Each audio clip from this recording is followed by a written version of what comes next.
Let's talk. Let's step away from the MVNO space for a second and change on to one of Dennis's topics. Let's talk about what AT&T is doing. What is AT&T doing, Dennis? So AT&T in select limited areas has been trialing out faster than gigabit services. They have been starting to offer 2 gig symmetrical and 5 gigabit symmetrical speeds. Dang. Is that some of the fastest commercially available? This is residential, my man. Residential? Dang. Yeah, it was actually shared on Reddit, where I found it. And it was shared not on an AT&T subreddit, but Fios Reddit. Oh, that's spicy. Dennis, want me to pull this up right now? I was going to have you to, but you took too long, so I pulled it up instead. What if I take over? Boom. I can zoom in. That's why. Okay. I'll stop sharing mine.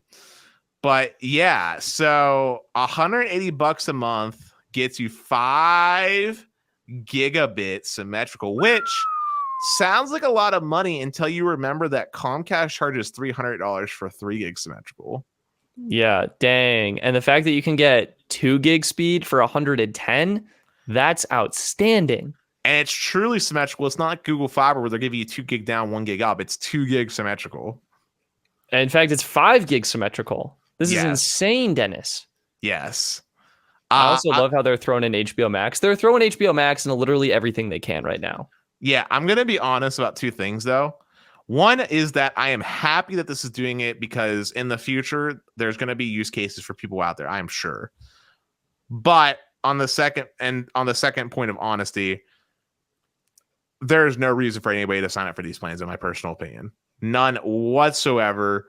Gigabit fast enough. Like, there's not really websites that can take advantage of fast and gig. Although AT&T does have peering agreements, so maybe 2 gig, maybe, but I really can't justify it. With that, 180 is also just astronomically expensive. It's really not, actually, to be honest. For that speed, it's really for not. That speed, fine, it's not. But for like an average consumer's home internet bill, I think that's absolutely insane. Stetson, it's not that long ago that I was paying like. I told you about this back in the day, right? When I had Armstrong and I was paying. Oh, yeah. Well, I guess I'm coming from more.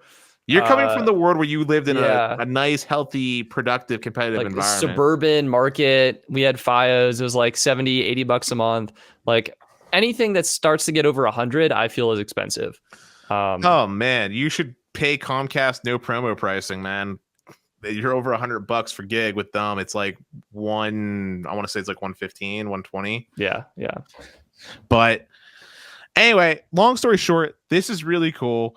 And then when I was reading through the comments, someone was mentioning that Fios is supposedly going to be doing the same thing. They're not allowed to share it, but this is Reddit, but yeah, that person, the Jedi, he's a mod of the Reddit, so there might be some credibility to him. Like he's actually a proper mod for Fios. Sure. Huh. Yeah, it's interesting. It looks like this was actually cross-posted.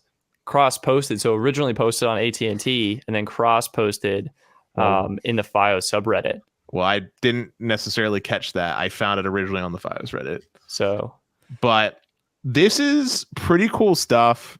I thought it was interesting to talk about. Although, can I just say something since we're talking about the topic of ISPs? Do you want to know what really grinds my freaking gears? What grinds your gears? The fact that the small details get overlooked. So Fios, right? If Fios really is going to start offering these fast speeds, which great, that means they're investing. I'm happy. Why can't they offer IPv6 support, which has been something that's been around since 2000 and I feel like it's been widespread since 2013, right? Well, yeah, what is that? So we have IPv4, right? So is IPv6 just like the next iteration of that? So yeah, I mean so IPv4 is like the cornerstone of the internet. It's been around for like ever, right? But there is inherent issues with IPv4. One of them simply being the amount of IP addresses that can be assigned. Basically, I'm going to give a really dumbed down metaphor for what an IP address is. Think of it like your house address. Yeah. It's how things get delivered to you, right? Yeah, it's like the way things are pointed and guided on the internet. Like you point to an IP address to go to your destination, and if you run out of addresses, then you basically run out of possible content and possible destinations. Right. And one of the problems with IPv4 is that there is way more devices than was originally accounted for because it's only like written in 32-bit. So like that's a problem. And the thing that got around that to like help things out is something called NAT, which basically how NAT works is like, say you have a physical house address, but then you have like different, like say apartments in that same physical address. So you share it. NAT basically gives you like apartment A, apartment B. It added on a chunk at the end. Basically, you have your public IP facing address, which is just one, and then you have your localized, like the 192 dot whatever. Yeah. That like makes the apartments in your room, which is fine. However, that inherently adds some overhead and some complexities and challenges. IPv6 resolves that problem by giving you like trillions upon trillions of IP addresses, so that shouldn't be a problem anymore. And there's other optimizations that go along with that specification.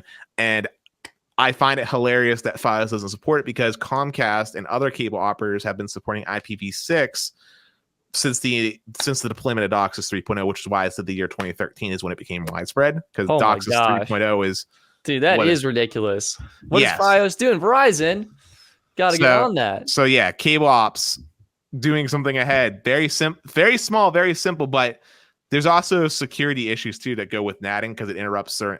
I won't get super nerdy, but long story short, F me Fios, please support IPv6. And also, please... I would like that, Dennis. I would like a Dennis special ranting on IPv4, what IPv6 is, why Fios needs it. The fans want it. And then plus two, here's one other thing that's worth bearing in mind. But as we continue to march into the future of time, there are certain websites and applications that are IPv6 only because there's no backwards compatibility. So, i.e., if you don't have IPv6 routing, you just straight up won't be able to load up the website. Oh my goodness. That seems like a little bit of a design flaw. I mean, it wasn't a problem like 10 years ago. But like as we move forward, Verizon is making it a problem. Like as we move forward, it is becoming a problem. And it also, bigger problem than even that is the freaking peering agreements, man. The peering agreements are so bad. Like if you even look at the comments in this Reddit, people talk about how the peering agreements are like not even like, it's like not even funny. Like, if you scroll down, there's so many. Oh, I'm on the wrong. I'm sorry. I clicked on the AT&T one. That's why. Okay. No. I want you to be on Fios. I was just scrolling. But if you scroll down, Pixel of Moral Decay, truth, IPv6 is years late and peering on Verizon network is laughably bad, right? Any name, I want one. Completely agree. Be nice if I didn't get random pings in the hundreds during my workday too, but I could manage. The lack of IPv6 before at this point is just ridiculous. Like it's a small little sub thread within the thread, but like there are people commenting about this. It is a real issue. And as he talked about the ping spikes, this is a real problem too because of how traffic gets routed. Like Verizon is a tier 1 provider and they're using these tier 2 like crappy. It just blows my mind. They're not spending the money, and it makes me feel bad when I have to be like, wow, good guy cable company actually spending money on something that is so stupid. Meanwhile, cable operators are lacking on their upstream, which is also incredibly stupid. It used to be... All right, I'm going to get into a little side tangent real quick. When I talk about peering agreements, it used to be back in the day, all ISPs played nicely with each other. They all just worked together because they understood the internet's all about being connected. There's going to be times we get to offload traffic onto the other's network. It was fine. It was free. Somewhere along the way, though, and I feel like Comcast kind of spearheaded this, but it might have been somebody else. People started charging for this data. Like it wasn't no longer about like tit for tat. Like the smaller guy would charge the bigger guy, like, hey, you're putting way more traffic on, or excuse me, the bigger guy would charge the smaller guy, like, hey, you're putting way more traffic on my network than I'm putting over your network. I'm going to charge you like a toll fee, right? I'm going to make some money off this. I'm going to double dip. I'm going to make money off of you, Stetson, who's paying for internet, and I'm going to make money off of Netflix, who's trying to offer you the good service. Like somewhere in time that started happening, and then that's when things got really complicated. And then combined with that, we end up getting the removal of net neutrality, which people don't realize like how important that was. And it didn't necessarily solve this problem. Like this all started happening under net neutrality, but because net neutrality is gone, we ran into this situation where now we start getting like these, I don't want to call them fast lanes because it's not really the right thing to say, but like you get better peering agreements. Like for example, a few years back, do you remember when Netflix worked out a deal with Comcast to put it on all their equipment on like their localized head ends? Yeah. This way it wouldn't have to go over the wider web. It's not really a fast lane. This is something that's like efficient from a networking standpoint, But in and of itself, it inherently gives Netflix an advantage over all other streaming services because they get to stay on the internal network. They have the legit best possible connection possible where they don't have to worry about these terrible pairing agreements, right? Look, it just sucks. It's a bad situation. This is good news, but the other thing I was talking about, bad news. Bad news. I really wish I had municipal options like you, Stetson. I will bring in a comment actually from Zach, who's tuning in live. Thank you, Zach. Now, most sites that are IPv6 can be accessed from IPv4 devices through 6-to-4 translation. There's a technical term that Zach is forgetting right now, but it is up to the ISP to implement. It sounds like Verizon Fios may have not yet implemented that. If this was a development, I'm not super familiar with it, to be perfectly frank. But just like anything that gets converted, like, for example, the way Mac OS with ARM is converting x86 to ARM, there's always issues. This defeats the purpose of what IPv6 is supposed to do, right? Yeah, like, it's much better to have that direct route.